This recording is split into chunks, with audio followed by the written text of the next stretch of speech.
नमस्कार दोस्तों, स्वागत है आपका आपके अपने यूट्यूब चैनल प्रणा स्टडी पॉइंट पर। दोस्तों, लेकर आया हूँ आपके लिए एक और नई वीडियो। इस वीडियो में मैं आपके साथ डिस्कस करूँगा दिल्ली सल्तनत के कुछ महत्वपूर्ण प्रश्न विथ व्याख्या। तो शुरू करते हैं आज का वीडियो। आज का पहला प्रश्न है, तहकीक हिंद किसकी रचना थी? तो तहकीक हिंद है अल-बरूनी की। अल-बरूनी मोहम्मद गजनबी के साथ भारत आया था। इसका जन्म 1973 में हुआ खीवा में, तथा इसका उपनाम अब्बू रेहान है। इसे विद्यासागर की उपाधि भी दी गई है। ये फैक्ट भी आप लोग इसके नोट करेंगे। साथ ही साथ इसने अपनी इस बुक में तत्कालीन भारत की राजनीतिक, सामाजिक और आर्थिक स्थिति का वर्णन किया है। देखते हैं नेक्स्ट क्वेश्चन, रहिला किसकी रचना थी? इंपॉर्टेंट बुक है। रहिला थी आपकी इब्न बतूता की। ठीक है, इब्न बतूता एक अफ्रीकी यात्री था। अफ्रीकी देश मोरक्को से ही आया था। कहाँ से आया था? मोरक्को से। किसके दरबार में आया था? यह आया था मोहम्मद बिन तुगलक के दरबार में। 14 वर्ष तक रहा था।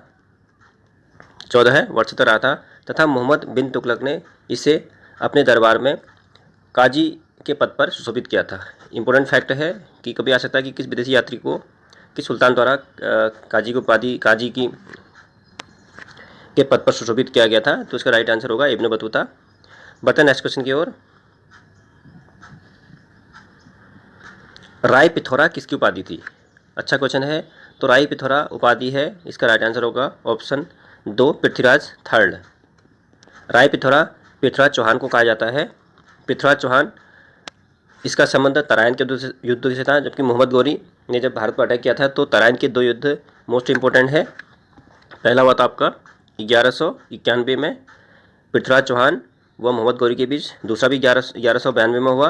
ये भी किसके बीच में हुआ? पृथ्वीराज चौहान और मोहम्मद गौरी के बीच। इस युद्ध में पृथ्वीराज चौहान की जीत हुई थी और सेकंड इसमें जो है हार हो गई थी। ठीक है नहीं, तो उस समय पृथ्वीराज चौहान का जो है अजमेर और दिल्ली पर अधिकार था, उसका राज्य था। नेक्स्ट क्वेश्चन है, मलिक और सिपह सलार किसकी उपाधि थी? तो इसका राइट आंसर होगा कुतुबुद्दीन ऐबक। कुतुबुद्दीन ऐबक ने कभी सुल्तान की उपाधि नहीं ली थी। इसे मोहम्मद गौरी द्वारा मलिक और सिपह सलार की उपाधि दी गई थी। चालीसा का गठन किसने किया? तो इसका राइट आंसर होगा इल्तुतमिश। 40 सरदारों का एक संगठन था जो कि शासन प्रशासन में इल्तुतमिश की हेल्प करते थे। तो इसका गठन किया था इल्तुतमिश ने। अगर इसकी बात करें इसके दमन की, तो इसका दमन किसने किया? बलबन ने इसका दमन किया था। निम्नलिखित में से किस सुल्तान ने अपने प्रशासन का गठन ईरानी पद्धति द्वारा किया गया था? तो इसका राइट आंसर होगा बलबन। बलबन ने अपने प्रशासन का, अपने राजस्व का जो गठन किया था वो ईरानी पद्धति द्वारा किया गया था। ये ईरान के बहुत सारे प्रथाएं यहाँ चलाई थी, जैसे कि इसने सिजदा और पाबोज एक प्रथा होती है, सिजदा और पाबोज चलवाई थी। साथ ही साथ इसने ईरानी त्यौहार नौरोज मनाया था। ठीक है नहीं। बढ़ते नेक्स्ट क्वेश्चन की ओर, कि सुल्तान द्वारा भूमि की पैमाइश की बिस्वा प्रणाली का प्रयोग किया गया था? देखो, भूमि की सबसे सर्वप्रथम पहली बार भूमि की पैमाइश के आधार पर राज्यों से एकत्रित करता था अलाउद्दीन खिलजी। तो अलाउद्दीन खिलजी ने पहली बार भूमि की पैमाइश की और उसके लिए एक बिस्वा प्रणाली का प्रयोग किया। ये सारे के सारे क्वेश्चन मोस्ट इंपॉर्टेंट हैं, विगत परीक्षाओं में पूछे भी गए हैं, तो आप लोग इनको नोट भी करेंगे। तुगलक वंश का अंतिम सुल्तान कौन था?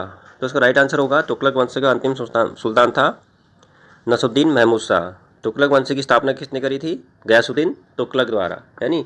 तो सारे वंशों का आप लोग मे बी इनका टाइम पीरियड भी आप लोगों को ध्यान होना चाहिए कि कौन से वंश का ड्यूरेशन कब तक का है। तो सर्वाधिक समय तक शासन भी रहा था तुगलक वंश का, 1320 से लेकर के 1412 तक तुगलक वंश का शासन रहा था। नेक्स्ट क्वेश्चन है, गाजी किस सुल्तान की उपाधि थी होगा? ठीक है, गाजी की उपाधि किस सुल्तान ने धारण की थी? तो इसका राइट आंसर होगा बहलोत लोदी द्वारा गाजी की उपाधि दी गई थी। ठीक है नहीं, तो इसमें से दिल्ली सल्तनत में बहुत सारी उपाधियां जिन सुल्तानों ने ली थी उनको भी आपको याद करना है, सवाल यहाँ से भी पूछे जाते हैं। तो बहलोत लोदी ने गाजी की उपाधि ली थी। नेक्स्ट क्वेश्चन है, कि सुल्तान द्वारा आगरा शहर की स्थापना की गई थी? तो इसका राइट आंसर होगा आगरा शहर की स्थापना की थी सिकंदर लोदी द्वारा।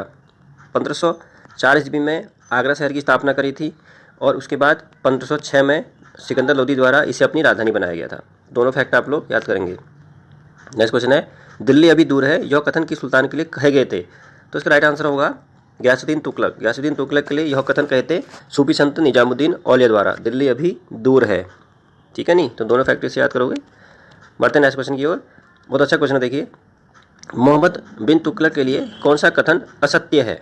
ठीक है नहीं, तो पहला है दिल्ली से दौलताबाद राजधानी परिवर्तन, ये बिल्कुल राइट है। दूसरा है सांकेतिक मुद्रा का प्रचलन, बिल्कुल किया था। ठीक है नहीं, दोआब में कर वृद्धि, ये भी किया था मोहम्मद बिन तुगलक ने। दीवाने अर्ज सैन्य विभाग की स्थापना करी थी, ये बिल्कुल गलत है। दीवाने अर्ज एक सैन्य विभाग है, इसकी स्थापना करी थी बलबंद ने। ठीक है नहीं, एमबीटी द्वारा एक नया विभाग खोला गया था, वो था दीवाने अमीर को ही, दीवान ए अमीर को ही इसने खोला था, और ये क्या था, एक कृषि विभाग था। ठीक है नहीं, ये भी आप लोगों को याद करना है। निम्न में से कौन सुमेलित नहीं है? ठीक है नहीं, आपको सुमेलित बताना है कौन नहीं है। दीवाने अर्ज बलबन ने, अभी मैंने आपको बताया था, बिल्कुल राइट है। दीवाने अमीर को ही मोहम्मद बिन तुगलक, देखो अभी बात आ गई थी, ये भी बिल्कुल राइट है। दीवाने खैरात सिकंदर लोदी, ठीक है नहीं, तो ये इसका रॉन्ग है। दीवाने खैरात जो है एफएसटी द्वारा फिरोज शाह तुगलक द्वारा एक दान विभाग था, इसकी स्थापना की गई थी, सिकंदर लोदी द्वारा नहीं। और दीवाने मुस्तखराज ये अलाउद्दीन खिलजी द्वारा ही स्थापित किया गया था, एक राजस्व विभाग था। ठीक है नहीं, कौन सा विभाग था? राजस्व। देखो संबंधित विभागों से भी कई सारे क्वेश्चन यहाँ से आते हैं, तो आप लोगों को दिल्ली सल्तनत के जो भी विभाग जिस भी सुल्तान द्वारा खोले गए थे फर्स्ट टाइम, उनको भी आप लोगों को इसमें याद करना है। गुल्लुखी उपनाम से कविताएं कौन लिखता था? तो इसका राइट आंसर होगा सिकंदर लोदी गुल्लुखी उपनाम से कविताएं लिखता था। इंपॉर्टेंट क्वेश्चन है, कई बार परीक्षा में पूछा भी गया है। अगला क्वेश्चन है, किस सुल्तान ने स्वयं को खलीफा घोषित कर दिया था? ठीक है नहीं, तो ये उपाधियां इस प्रकार से भी ध्यान देना आप लोग। स्वयं को खलीफा घोषित कर दिया था मुबारक शाह खिलजी ने। ठीक है नहीं, तो इस प्रकार के क्वेश्चन भी बनते हैं पेपरों में, तो इसका राइट आंसर होगा मुबारक शाह खिलजी ने स्वयं को खलीफा घोषित कर दिया था। नेक्स्ट क्वेश्चन, इब्न बतूता किसके शासनकाल में भारत आया था? ठीक है नहीं, तो ये अभी पिछले क्वेश्चन में आया भी था। इब्न बतूता के बारे में रहेला में मैंने बताया था कि ये मोहम्मद बिन तुगलक के समय में भारत आया था 1333 ईस्वी में। ठीक है नहीं, 14 साल तक ये भारत रहा था। किस देश का था? मोरक्को का था। ठीक है नहीं, एक फैक्ट मैं इसमें स्किप कर गया था दिमाग से। इसका उपनाम था, मूल नाम था अब्बू अब्दुल्ला मोहम्मद। ये भी आप लोगों को इसका उपनाम याद करना है। इसका मूल जो नाम था वो था अब्बू अब्दुल्ला मोहम्मद। नेक्स्ट क्वेश्चन है, अलाउद्दीन खिलजी ने किस हिंदू शासक को राय रायन की उपाधि दी थी? ठीक है, देवगिरी का शासक था रामचंद्र देव, इसे राय रायन की उपाधि दी थी अलाउद्दीन खिलजी ने। ठीक है नहीं। नेक्स्ट क्वेश्चन है, निम्नलिखित घटनाओं को कालक्रम के अनुसार लगाए। तैमूर का आक्रमण, अलाउद्दीन का देवगिरी पर आक्रमण, चंगेज खां का आक्रमण और मोहम्मद गोरी का आक्रमण। ठीक है नहीं, तो ये सारी की सारी चीज़ें आपको बतानी है, इसका ड्यूरेशन आपको बताना है। ठीक, तो सबसे पहले तैमूर लंग का आक्रमण, सबसे पहले मोहम्मद गोरी का आक्रमण। ठीक है नहीं, तो मोहम्मद गोरी ने पहली बार भारत में आक्रमण कब किया था? 1875 में। उसके बाद नेक्स्ट आपका होगा फिर आता आपका चंगेज खां का आक्रमण। चंगेज शाह का आक्रमण कब हुआ था? किस वर्ष हुआ था? चंगेज खां का आक्रमण होगा आपका 1221 ईस्वी में। ठीक है नहीं, उसके बाद बात करते हैं फिर अलाउद्दीन का देवगिरी पर आक्रमण। देवगिरी का आक्रमण कब हुआ था? 1330 ईस्वी में। ठीक है नहीं, तो ये 1175 में पहली बार भारत पर आक्रमण किया था, उसमें मुल्तान पर भारत किया था मोहम्मद गोरी ने आक्रमण। उसके बाद बात करते हैं चंगेज खां, इसका ड्यूरेशन हो गया 1221 में। चंगेज खां ने इल्तुतमिश के समय में भारत में आक्रमण किया था। उसके बाद देवगिरी पर आक्रमण होता अलाउद्दीन खिलजी द्वारा 1307 ईस्वी में। उसके बाद तैमूर लंग का आक्रमण हुआ था नसरुद्दीन महमूद शाह के समय में 1398 ईस्वी में। तो इसका ड्यूरेशन मिला लो आप लोग। ठीक है नहीं, तो सबसे पहले 1175 आएगा, मोहम्मद गोरी 4 आ गया, उसके बाद 1221 आएगा। 1221 के समय चंगेज खां का आक्रमण 4-3, उसके बाद फिर 1307 में देवगिरी पर आक्रमण 2 अलाउद्दीन खिलजी का, उसके बाद तैमूर लंग का आक्रमण 1398। तो इसका राइट आंसर क्या होगा? Option B 4-3-2-1। ठीक है नहीं, तो इनका आपको जो ईयर है ये भी इनके याद करना इंपॉर्टेंट ईयर है सारे के सारे।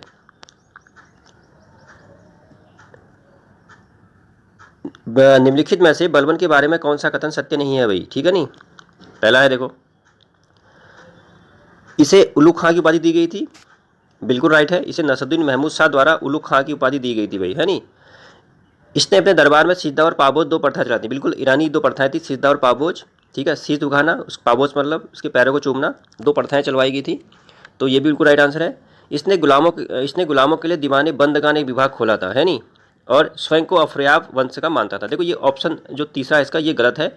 दीवाने बंदगान जो विभाग खोला था वो खोला था आपका एपस्टी द्वारा, फिरोज शाह तुगलक द्वारा ये गुलामों के लिए खोला गया था। सर्वाधिक गुलाम भी जो है फिरोज शाह तुगलक के दरबार में ही थे। और अफरियाब वंश का स्वयं को एक ईरानी बादशाह था, उसके वंश का अपने को ये मानता था बलबन। बिल्कुल राइट आंसर है, क्योंकि जब ईरानी फारसी पद्धति को अपनाता है तो उसी को ही फॉलो करता था। नेक्स्ट क्वेश्चन है, फुतुहात फिरोजशाही के लेखक कौन था। देखो फुतुहात फिरोजशाही ये सुल्तान फिरोज शाह की एक आत्मकथा है जो कि उसके द्वारा स्वयं लिखी गई थी। तो इसका राइट आंसर होगा फिरोज शाह तुगलक। जियाउद्दीन बन्नी द्वारा जो है तारीख ए फिरोजशाही लिखी गई थी, तारीख ए फिरोजशाही लिखी गई थी, ठीक है नी। और अगर बात करें शमशेर सिराज की, तो शमशेर सिराज ने भी तारीख ए फिरोजशाही को ही थोड़ा आगे बढ़ाया था। नेक्स्ट क्वेश्चन है, निम्नलिखित में से कौन कुतुबुद्दीन ऐबक द्वारा निर्मित नहीं है, मतलब इमारतें हैं कौन सी कुतुबुद्दीन ऐबक ने नहीं बनाई है। तो देखिए इसमें पहला ऑप्शन है कुव्वतुल इस्लाम मस्जिद, ये दिल्ली की पहली मस्जिद थी, इसका बिल्कुल कुतुबुद्दीन ऐबक द्वारा निर्मित की गई थी। कुतुब मीनार, देखो प्रारंभ तो इसने किया था कुतुब मीनार का, 3 सुल्तानों के इसमें नाम आता है, ठीक है नी। कुतुब मीनार प्रारंभ इसने किया था, बाद में इल्तुतमिश ने उसका निर्माण कार्य पूरा किया था, बाद में कुछ 2-1 उसकी स्टोरी का जो जीर्णोद्धार कराया था वो एपस्टी द्वारा भी किया गया था, ठीक है नी। 2.5 दिन का झोपड़ा बिल्कुल अजमेर में, ये भी कुतुबुद्दीन ऐबक द्वारा ही निर्मित किया गया था। और अलाई दरवाज़ा ये जो है अलाउद्दीन खिलजी द्वारा इसका निर्माण किया गया था, ये रॉन्ग है इसमें, ठीक है नी। तो ऑप्शन डी इसका राइट आंसर होगा। सुमेलित नहीं है, कौन सा नहीं है भाई। लाल महल बलबन द्वारा बनाया गया था, बिल्कुल सही है। हौज खास अलाउद्दीन खिलजी द्वारा बनाया गया दिल्ली में, बिल्कुल सही है। सुल्तानगढ़ी नसरुद्दीन महमूद का जो है ये मकबरा है, ठीक है नी, ये बनाया था इल्तुतमिश ने और दिल्ली में ही है। इल्तुतमिश का बेटा था नसरुद्दीन, और सुल्तानगढ़ी इसका मकबरा है, ये भी आता है कई बार एग्जाम में। और आदिलाबाद का किला फिरोज शाह तुगलक, तो ये इसका गलत है। आदिलाबाद का किला बनाया था MBT ने, ठीक है नी, मोहम्मद बिन तुगलक ने बनाया था। बी राइट आंसर, डी इसका राइट आंसर होगा। सबसे कम समय तक किस वंश ने शासन किया था, मैंने आपको बताया सबसे कम समय तक शासन किया था खिलजी ने, ठीक है। खिलजी वंश का शासन रहा था 1290 से लेकर के 1320 तक, मात्र 30 साल तक इन्होंने शासन किया था, है नी। सर्वाधिक शासन की बात करें तो मैंने बताया था आपको, सबसे ज़्यादा समय तक शासन किया था 1320 से लेकर के 1412 ईस्वी तक, ठीक है नी, तुगलक वंश ने। गुलाम वंश की बात करें तो गुलाम वंश की स्थापना की थी कुतुबुद्दीन ऐबक द्वारा 1206 में, तो 1206 से लेकर के 1290 तक इसका ड्यूरेशन है गुलाम वंश का, है नी। और अगर बात करें लोधी वंश की, तो लोधी वंश का ड्यूरेशन रहेगा आपका 1451 से लेकर के 1526, ठीक है नी। उसके बाद फिर मुगल साम्राज्य की स्थापना हुई थी, पानीपत का प्रथम युद्ध 1526, आप लोगों को याद होगा। अगर बात करें बीच में एक और वंश आया था सैयद वंश, ये जो है 1414 से लेकर के 1451 तक इसका टाइम पीरियड रहा था, ठीक है नी। तो ड्यूरेशन पे आपको एक इसमें इनका याद करना पड़ेगा, कभी कभी ऐसे सवाल ही बन जाते हैं। नेक्स्ट क्वेश्चन है, सल्तनत काल में बरीत क्या होते थे। देखो सल्तनत काल में बरीत होते थे गुप्तचर, ठीक है नी, क्या होते थे, गुप्तचर होते थे। बरीत इनकी स्थापना की गई थी बलबन द्वारा। नेक्स्ट क्वेश्चन है, रजिया सुल्तान किस वर्ष बनी। तो इसका राइट आंसर होगा 1236 ईस्वी में रजिया सुल्तान बनी थी, है नी। इल्तुतमिश की बेटी थी, और इल्तुतमिश ने क्योंकि उसके बेटे जो है अयोग्य थे तो इसने अपनी बेटी को सुल्तान घोषित कर दिया था। बाद में इल्तुतमिश की मृत्यु के बाद फिर कुछ विरोधियों ने जो है रुकनुद्दीन फिरोज को, उनका बेटा था, उसको सुल्तान बना दिया था। बाद में इसने जनता से न्याय मांगा। फिर 1236 से लेकर के 1240 ईस्वी तक इल्तुतमिश दिल्ली की सुल्तान बनी थी, और भारत की पहली महिला सुल्तान इल्तुतमिश रजिया सुल्तान बनी थी, ठीक है नी। तो आज के वीडियो में इतना ही। आई होप कि आपको वीडियो पसंद आएगी, और आप मेरे चैनल पर अगर नए हैं या अभी तक आपने मेरे चैनल को सब्सक्राइब नहीं कर रखा है, प्लीज़ मेरे चैनल को सब्सक्राइब करें। अगर आपको वीडियो पसंद आती है तो इसे लाइक जरूर करें और शेयर भी जरूर करें, ताकि अन्य लोगों का भी इसको लाभ मिल सकें। मिलते हैं एक और नई वीडियो के साथ, तब तक के लिए धन्यवाद।